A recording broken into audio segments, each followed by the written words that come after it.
is the Steve Freeman Podcast. A must listen for me. 5-star rating. If you're working towards a career in the entertainment industry, you owe it to yourself to subscribe to this one.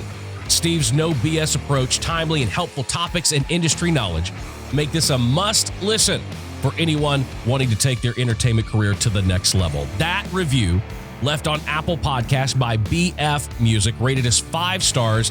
I encourage you to do the same. It goes so far in the Apple algorithm. It's not even funny. So if you're listening, there's a lot of you out there, tons of you out there listening that have not left a written review or rated 5 stars. I would appreciate it. Take you 60 seconds to do. Head over to Apple Podcast or iTunes and rate, review, and subscribe to the podcast. It means a lot. BF Music, thank you for leaving a review. If you'd like to have your review featured, all you got to do is leave one.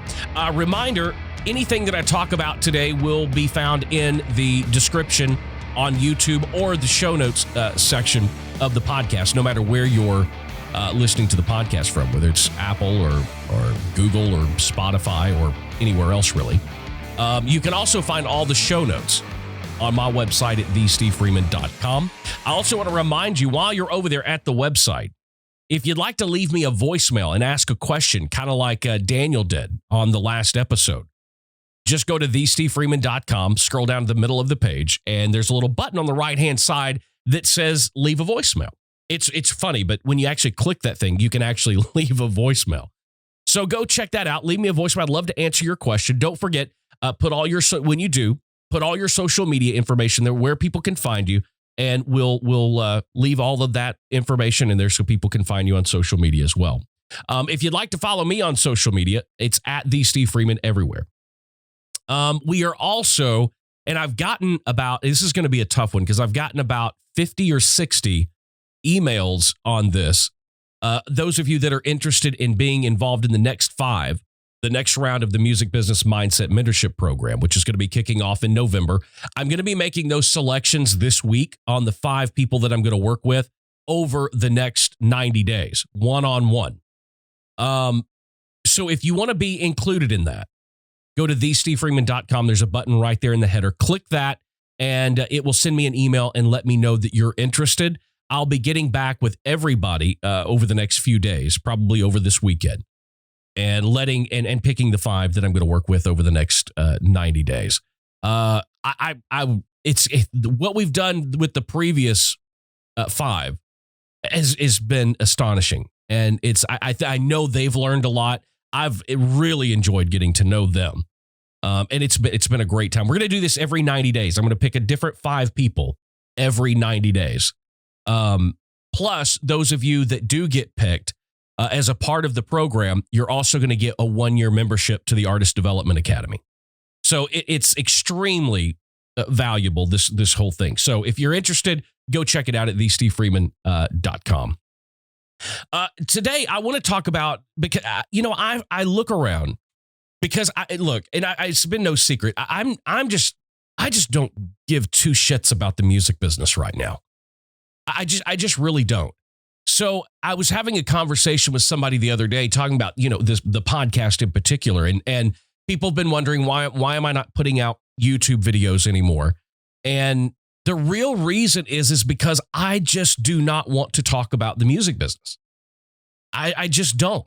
And I hear from a lot of you guys. It's like, man, I wish you would talk more about the business.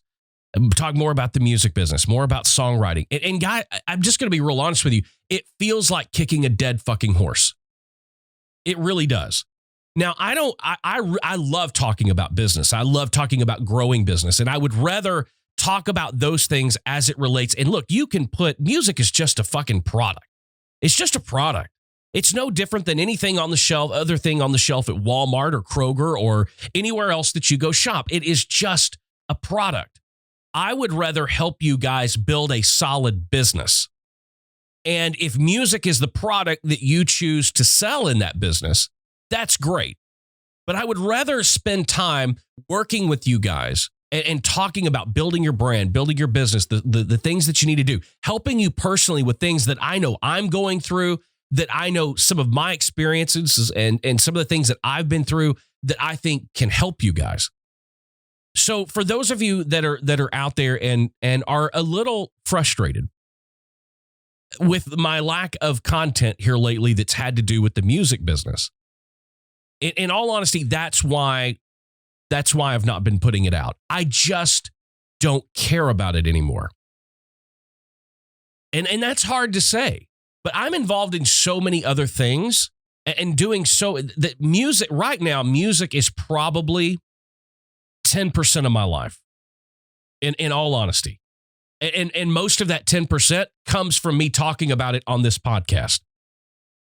I'm not in a position. I bet in the last month or 60 days, I've turned down probably 10 projects to produce because I just don't want to do it. I just don't have any interest in it. And so for those of you that are a little upset, I appreciate you still listening to the podcast, but I think most of you that are listening to this, I think you get what I'm talking about. Because a lot of the episodes of the podcast, when I talk about things that you could apply to music and your music career, I think a lot of you appreciate that and like that more because I hear more of you talk about it. I could sit here and talk about the music business all day long. But the fact of the matter is I just don't want to. It just is not that interesting to me anymore. I don't care about writing songs. I don't care if I ever write another song as long as I live. I don't care if I ever produce another record as long as I live. It's just not what I'm interested in anymore. And for you know, in all honesty, the number of you guys that I hear from that are frustrated that I'm not just talking about music business and music industry stuff anymore. I hear from 10 times of you that go, man, I really enjoyed the episode on toxic people. I really enjoyed the episode talking about this, or I really enjoyed this interview with Tom Dowd or with Doug Ellen or Jacob Hollister. I've got to kind of take things where I want to go. And one of the main reasons that I'm even talking about this is because I want to talk about this in this episode, personal luggage and the power of no. I have had a real issue in my personal life and professional life with not being able to find a good way to say no. I'm a pleaser. I like to please people. I think that's just part of being a creative. We talked about that in the mental health episode.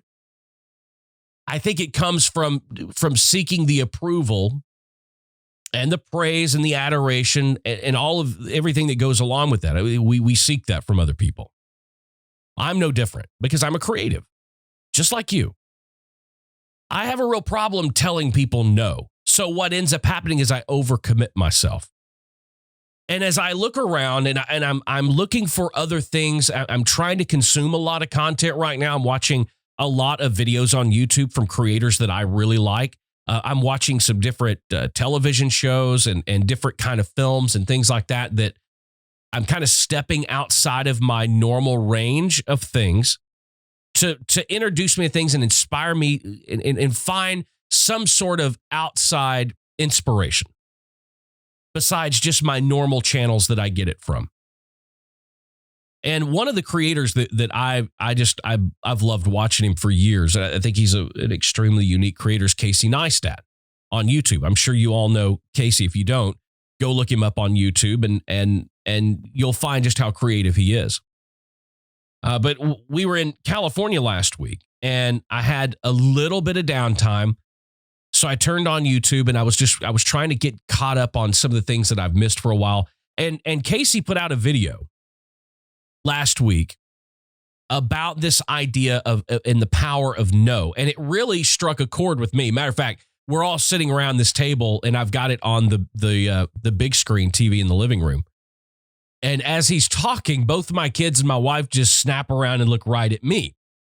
And I get it because what he was saying was resonating with everybody. We can all identify somebody that, fits into a classification when we hear something that's like, oh, yeah, that's me. Or, oh, that is definitely you. Sometimes it may not be comfortable pointing it out to that other person, but it doesn't make it any less true. But one of the analogies that he talked about was your life and your being as like a bag, personal luggage, your luggage. And I don't think that we realize that we do is we stuff that bag, that whether it's a carry-on or full-on piece of luggage, we fill it so full because we don't say no and we take on too much that it becomes too heavy for us to carry. And if I'm being really candid, that's been me for about the last year to 2 years. I've taken on way too much. I haven't said no. I've said yes to just about everything because I convince myself I enjoy work. I'm a workaholic. I work from 6:30 in the morning till midnight, 1 o'clock in the morning every single day, Monday through Sunday. Very rarely will you ever catch me not working. Even when I've got the TV on or during football on Sunday, I'm editing videos. I'm working on something else for a client. I'm editing somebody else's podcast. I'm catching up on emails. I'm having Zoom calls about films. I'm never not working. And that's my own fault. I'm not complaining about it, by the way. It is completely 100% self-imposed. But when I think about what goes on in my own mind, it frustrates me. I get upset. I get angry because I don't have more time.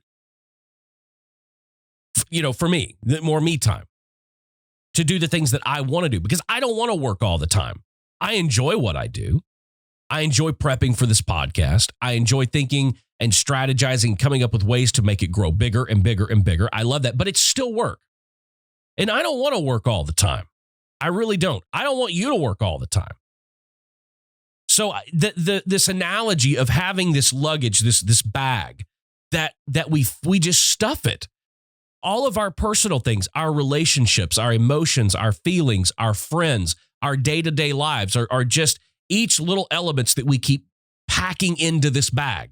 Then you've got your professional side. You've got your job, the things you want to do, your dreams, your goals. You've got all of these things, and we pack this suitcase as tight as it can possibly be, and it ends up being too heavy for us to carry around.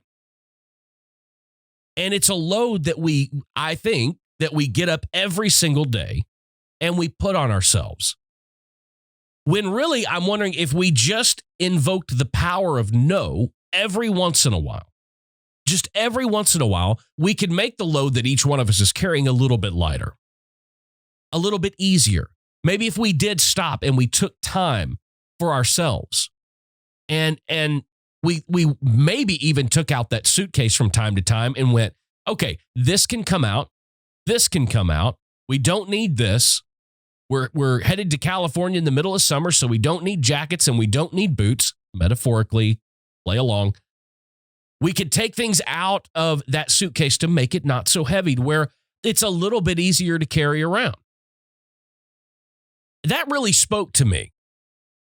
And I think the easiest way for us to do that is to find the power of no. And that means just say no every once in a while. Don't think that everything that you see you have to grab and you have to put in that bag. Just leave it. So I went looking around and I found a really great article. Again, I'll put the link to the article in the show notes so you can kind of read it for yourself and follow along. But it was the 9 signs that you've taken on too much. And I thought, I really want to share this with the podcast because I think it's really brilliant. Because when I immediately think that the idea of not packing my bag so full sounds great. The lighter it could possibly be at this point, the better. Because I'm getting older. I'm not as strong as I used to be. I can't do things that I used to could do. So the lighter that I can make that bag, the better I'm going to be. The more agile I'm going to be. I have witnessed at least 3 times I know of in the last year where I've said yes to things that I should have said no to. And then because I said yes to the things I should have said no to, I was not able to say yes to the things that I wanted to say yes to. I would take on commitments. I would take on responsibilities. I would take on clients that I should not have taken on. And then an opportunity would come along that I really wanted to take advantage of. And I wasn't able to do it because there's only 24 hours in a day.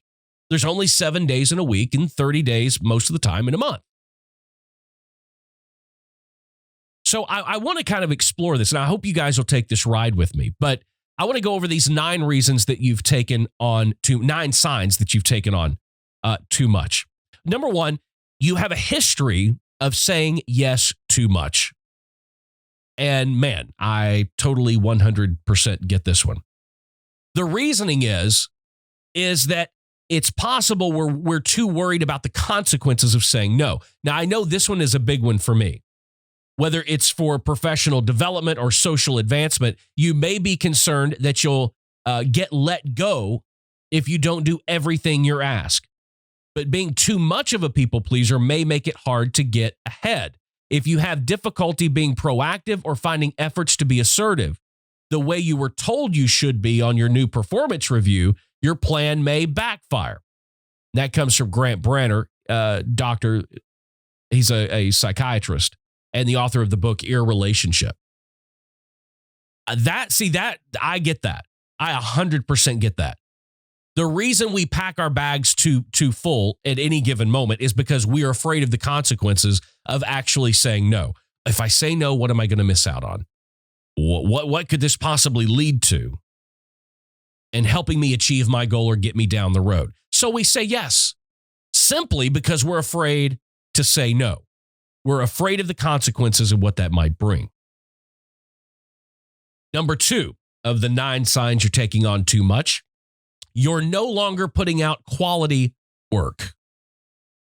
Examples include not meeting deadlines, getting behind on big projects, consistently not completing daily tasks, getting dates and times confused, and forgetting important things or appointments.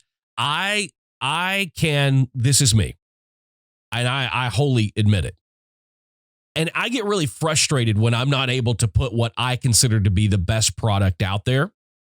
And like I'd said earlier, I've turned down some things over the last month. And the reason that I did them, I said no, and I didn't do them because I knew that I didn't have enough interest and I'm really too busy to put out the best quality product that I possibly could. So I turned it down. I turned those opportunities down. Now, financially, I kick myself every day for turning those things down. But mentally, I then remind myself that, you know what? Your mental health is more valuable. Your physical health is more valuable than the money you would have made from taking on these projects. And then I feel better about the decision. But I think if you think really carefully, you guys will start to see exactly what I'm talking about. When you've taken on too much, you get overwhelmed, you stop putting out top quality work. You start fluffing things off. If it's in the music world, maybe you're mixing or you're mastering or you're songwriting or whatever, it's like, that'll work. That'll do. It's good enough for government work.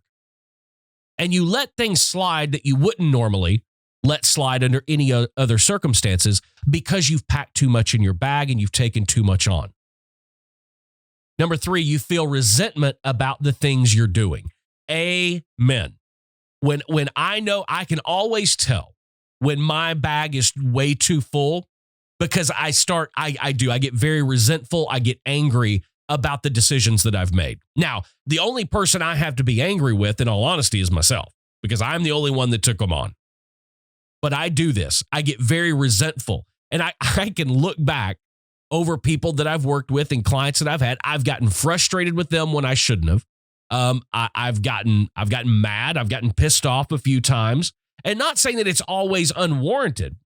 But when you've taken on too much and you feel that stress, you've got to direct that stress somewhere. When that bag or that piece of luggage, that suitcase is so heavy and you're getting weighed down to the ground, it makes you angry, it makes you tired, it makes you frustrated, so you're going to lash out at other people. If you find yourself getting anxious about commitments you've made, take note of that feeling, and in the future, consider setting a boundary and saying no. Be kind to yourself and understand that you have needs that aren't being met by saying yes to everything. Dialing things back so you can take a good look at your priorities and work in your personal life can help ensure you're spending your time in ways that are aligned with your priorities. How smart is that? I think too often, because we are afraid of the consequences of saying no, that when we do that, we throw our priorities completely out the window, completely out the door, because we're so afraid of saying no. But we've got to keep our own priorities in mind. And I think a lot of times we reach outside the scope of what our goals really are when we say yes to things we should say no to.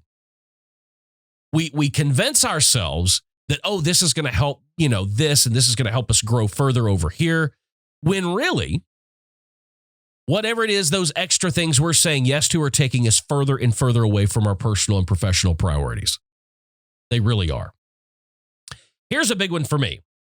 9 signs you've taken on too much. Number 4, you notice that takers seem to gravitate to you.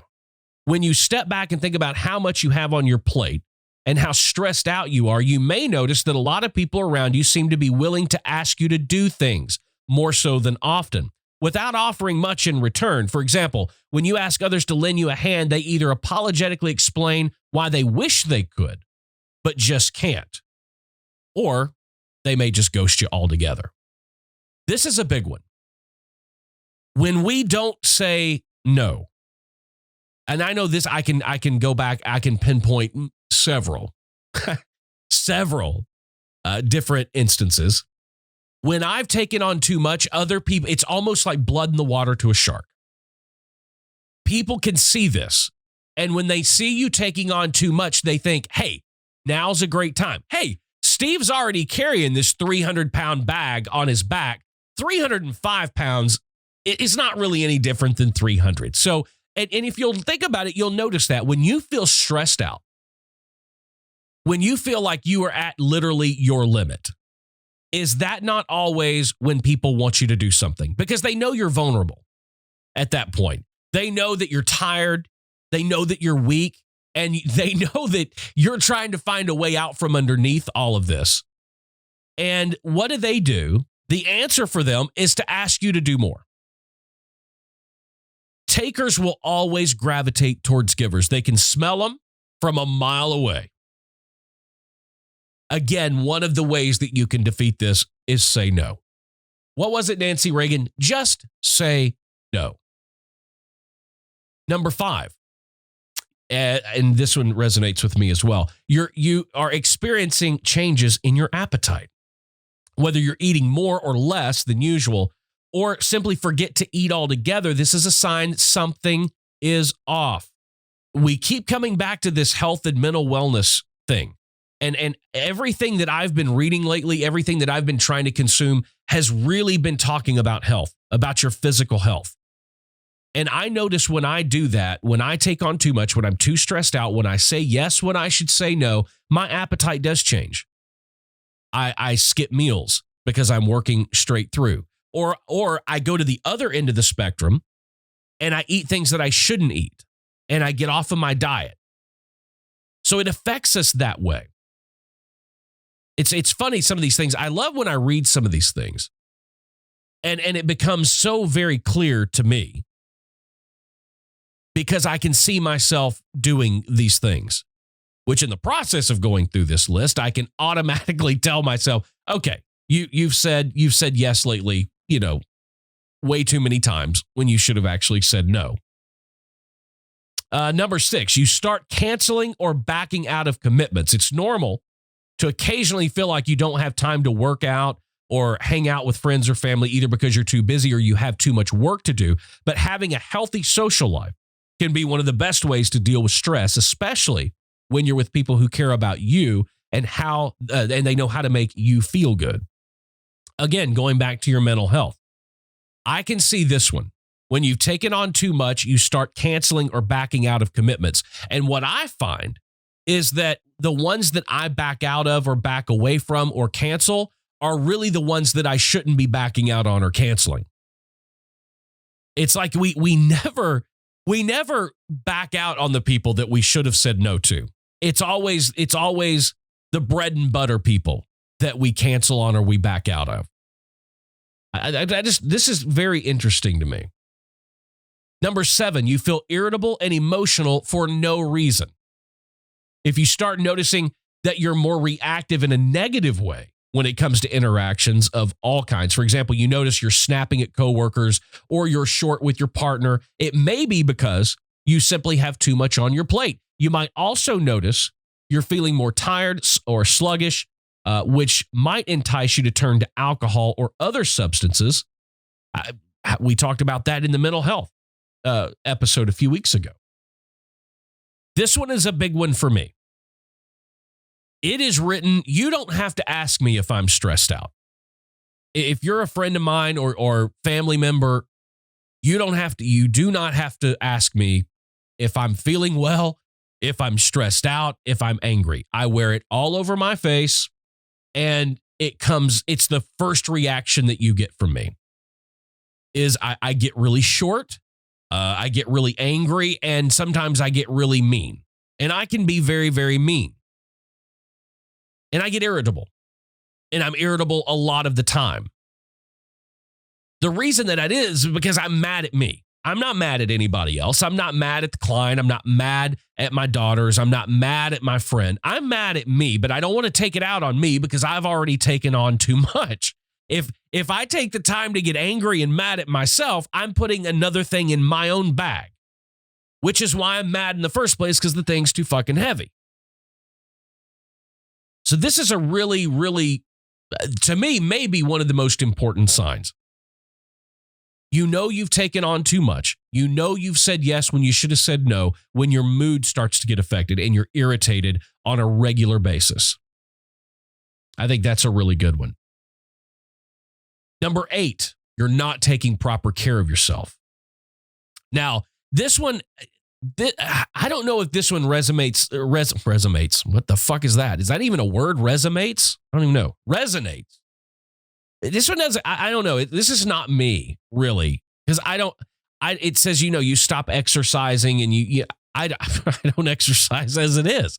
So that never changes for me. But I do see this in other people. But mainly, I think because I see this is a huge thing. It's a sign of depression. They say that when you can tell somebody's depressed, they stop taking proper care of themselves. They don't shower regularly. They don't get themselves ready in the morning. They want to kind of lay around and not be very proactive. Stop brushing their teeth. Just small things that it's like you stop eating properly. There's one of the ones earlier. That's one of the first signs of depression.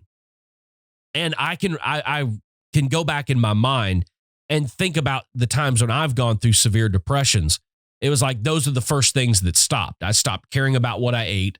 I would eat all the wrong things. It was like I didn't care if I got dressed every day. I didn't care if I matched. I didn't care what I looked like. I didn't care if I was wearing blue jogging pants and an orange shirt and a teal hat and mix match shoes and socks.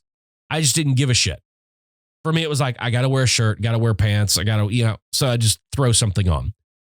So that's a good sign right there.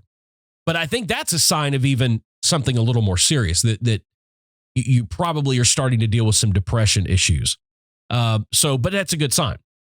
And the last one, others tell you you're taking on too much, but you feel like you're never doing enough. You may not be aware that you take on too much or are intellectually aware, but emotionally disconnected from that reality. But when people point it out to you, you find it difficult or impossible to accept that. So you find a way to distract from or block it out. In other words, you're under strain, but when someone asks you to do something, you somehow forget that and then regret it. This is a big one for me. I have people around me all the time. Steve, you're taking on too much. You're doing too much. You're trying to do too much. But I, honest to God, feel like I'm not doing enough. Every single day, like I said, I can honestly work from 6:30 in the morning and I can look at my watch and it's 1:00 in the morning. I've worked all day long. And the first thought that comes to my mind is what I didn't get done, what I didn't accomplish, or what I could have done differently so that I could have accomplished more in that day. I think this is a creative thing. I think that we're constantly in fear of not doing enough. I know what keeps me awake when I finally go to bed every night. What keeps me awake is not the things that I did, but the things that I didn't do. The ideas that I didn't have. Then what keeps me awake is when I think of those things, it's like, man, I need to get up and do that. Even though we take on too much, we feel like we've never done enough. How many of you guys are in that situation? How many of you think I just didn't do enough? Regardless of how much you did, I just didn't do enough. And I don't know if there's an immediate fix for that. I think that's almost in our DNA. I think that's who we are. And we're always going to worry or think, man, there's got to be 3 other things that I could have done differently, or 3 additional things that I could have done. Those are the things that haunt me. Is I constantly replay my day. I replay the previous week. I replay the previous month. I at times I even get way down there, and I'm reinvestigating the last 5 to 10 years of my life, and I'm trying to figure out, what if I had turned right there? What if I wouldn't have done this? What if I would have done? Those are the things that just absolutely kill me constantly. Because even though I'm doing way too much, even though I have said yes to 25 people I should have said no to, I still feel like I'm not doing enough. And we talk a lot about goals. We talk a lot about dreams. We talk a lot about expectations on the podcast. But really, when it comes down to it, sometimes they are our worst enemy. We want to achieve them so badly that we pack our bags too full for us to carry. And we get weak and we get down. We deal with mental health issues. We're constantly questioning ourselves. And really, when it comes right down to it, when we take on so much, it is impossible for us to please everybody. And even though we know that, we know it's not our job to please everybody. We know that you can't please everybody. We damn sure will try, though, don't we? And if I know each one of you listening the way that I think that you do, the way that I think that I do, you're just like me. Even though you know it's not possible, you're going to try. You're going to try to please everybody. It's in our nature. It's in our DNA. But I'll tell you one thing that I'm going to try to start doing a little bit anyway, and that is saying no. I'm going to try to start saying no. And stop taking on so much. Stop packing my bag so full that it gets so hard to carry that it gets us down. I want to run over this list one more time. 9 signs you've taken on too much. You have a history of saying yes too much. Well, that's the truth. Number 2, you're no longer putting out quality work. Your work is starting to suffer because you've taken on too much. And then more than that, you start to be okay with that lackluster performance. That's never good. Number 3, you feel resentment about the things you're doing. You start to get angry and frustrated at the things that you've decided to take on or the projects you've decided to take on. You get mad at them because you made the decision to do it. Number 4, you notice that takers seem to gravitate towards you. And boy, do they ever. You're experiencing changes in your appetite. You start canceling or backing out of commitments. You feel irritable and emotional for no reason whatsoever.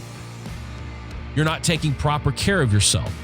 And number 9, others tell you you're taking on too much, but you feel like you're never doing enough. Guys, that's going to do it for this episode of the podcast. Thank you so much for joining me and for being here. Don't forget, rate, review, and subscribe to the podcast on Apple Podcast. The link to this article, other things we talked about, everything is in the show notes section right here on the podcast, or it's in the description if you're watching on YouTube or Facebook. You can find it in the description. Don't forget, follow me everywhere on social media at The Steve Freeman. Leave me a voicemail at thestevefreeman.com if you'd like for me to answer your question. I would love to do it. Or if you're interested in becoming a part of the Music Business Mindset Mentorship Program, find everything you need to know at thestevefreeman.com. Guys, thanks for being here. Until next time, keep being creative. Keep pressing the boundaries. There's nothing wrong with being independent. And start saying no every once in a while.